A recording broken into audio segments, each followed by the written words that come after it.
L'histoire débute en nous présentant Greta Evans, une jeune femme profondément marquée par la perte de son enfant et par un divorce douloureux avec son ex-mari Cole.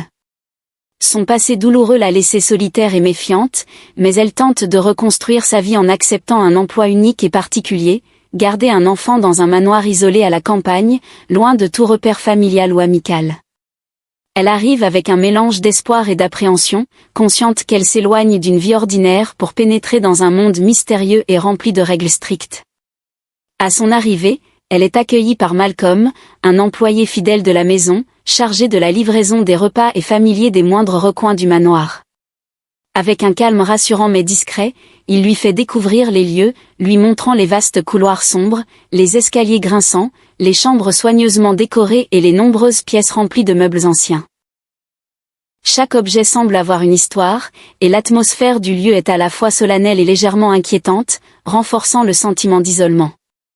Peu après, Greta rencontre les propriétaires, M et Madame Elshire, un couple apparemment attentionné et méticuleux, qui montre un intérêt particulier pour le bien-être et la discipline de leur fils unique.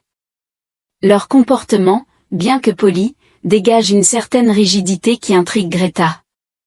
Le moment le plus surprenant arrive lorsqu'il lui présente Brahms, l'enfant qu'elle doit surveiller. Mais Greta découvre avec stupeur qu'il ne s'agit pas d'un garçon en chair et en os, mais d'une poupée de porcelaine grandeur nature, dont le visage figé et l'expression étrangement réaliste dégagent une aura troublante et inquiétante. Les Elshire insistent sur un point crucial, il existe des règles strictes que Greta doit respecter scrupuleusement pour que Brahms se comporte correctement. Il lui montre sa chambre, ses vêtements méticuleusement rangés, ses repas et toutes les habitudes à suivre, détaillant chaque geste comme s'il s'agissait d'un véritable enfant. Le soir venu, Greta téléphone à une amie restée en ville pour trouver du réconfort et partager ses inquiétudes. Elle lui confie que son ex-mari Cole la recherche activement et la supplie de ne révéler aucune information sur sa localisation. Le lendemain, les Elshire annoncent leur départ pour un long voyage, laissant Greta seule avec Brahms. Elle promet de suivre leurs instructions à la lettre, mais une fois seule, elle se laisse aller à la négligence, convaincue qu'il ne s'agit que d'une simple poupée sans vie. Malcolm l'appelle pour proposer une sortie, qu'elle accepte avec soulagement, profitant du moment pour se détendre et prendre une douche. Mais à sa sortie, elle remarque avec inquiétude que son collier a disparu. Elle commence à explorer la maison et découvre que ses vêtements ont également disparu de sa chambre.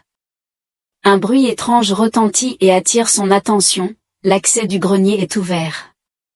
Poussée par la curiosité et la peur, elle monte à l'étage, mais l'escalier se referme soudain derrière elle, la piégeant dans le grenier. Malcolm arrive peu après pour son rendez-vous, mais, ne l'entendant pas, repart, la laissant seule dans l'obscurité et le silence oppressant du grenier.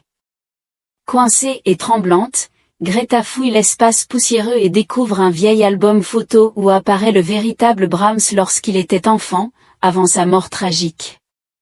Ces images renforcent l'angoisse de Greta et l'obsèdent, la plongeant dans une atmosphère de mystère et de malaise profond.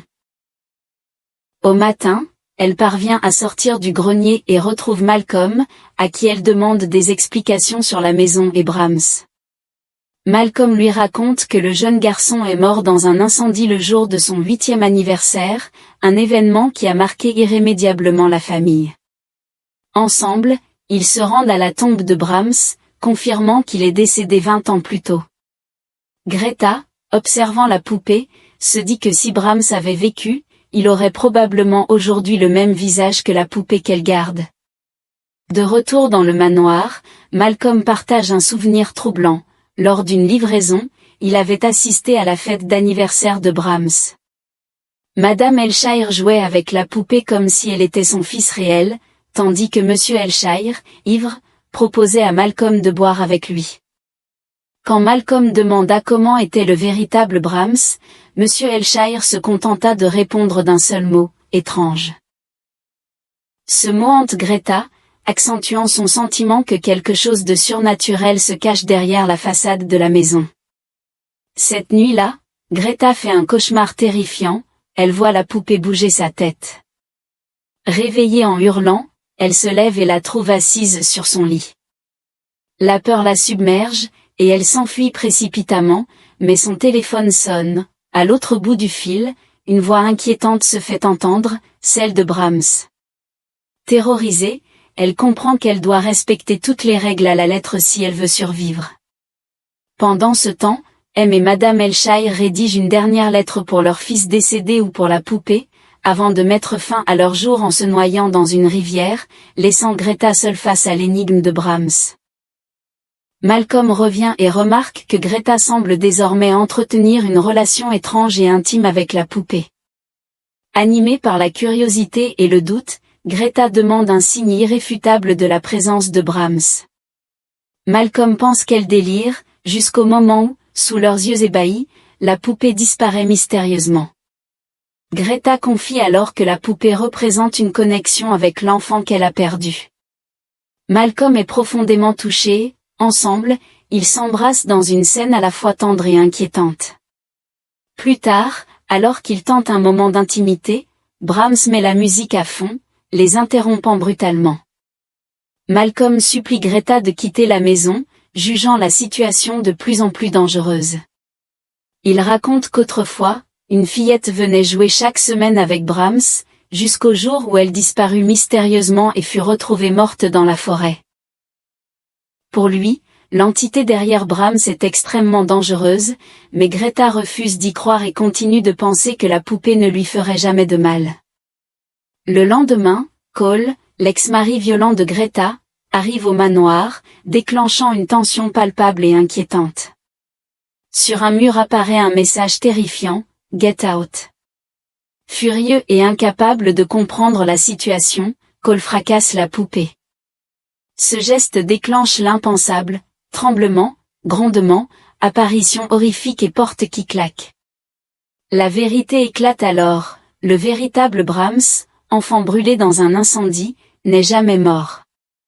Caché dans les murs, il traque quiconque ose pénétrer dans la maison. Il tue Cole, attaque Malcolm, et Greta, poussée par le désespoir, décide de l'affronter. Armée d'un couteau, elle livre un combat acharné dans les couloirs sombres et oppressants. Épuisée mais déterminée, elle parvient enfin à le vaincre.